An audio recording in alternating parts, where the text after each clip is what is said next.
ICSR has been following the Syrian uprising since its earliest phases. One aspect of the conflict we've become particularly concerned with is the flow of foreign fighters into the country.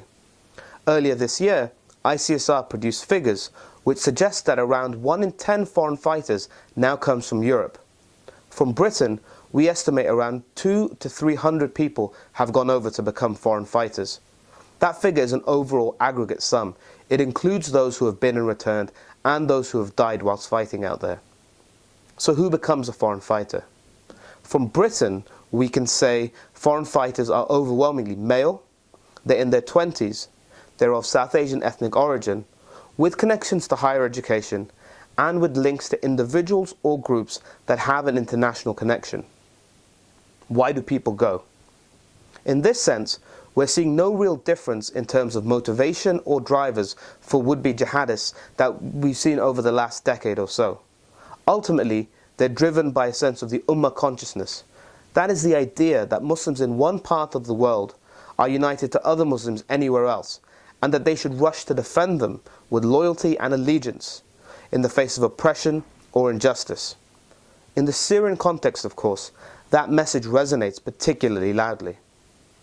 So how do people get there? Well, the principal route into Syria is through Turkey. That border has of course become increasingly porous, not least because a lot of the checkpoints are now in rebel hands.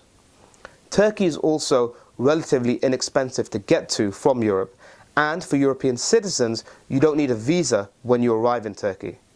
As a result, the country is a particularly attractive launchpad and springboard for jihadists who want to link up with rebels in rebel-held areas in the north of the country. What do they do when they get to Syria? Well, of course, in the first instance, people are primarily and principally there to fight. But in a number of cases, they're also offering specialist skills that they may have. So doctors offer medical support, but people are also offering media training and assistance in order to produce slick videos for the jihadists on the ground, and indeed to produce propaganda videos to incite, motivate and recruit new would-be jihadists from the West. ICSR is committed to studying the Syrian uprising and to updating our figures and knowledge about the flow of foreign fighters into the country.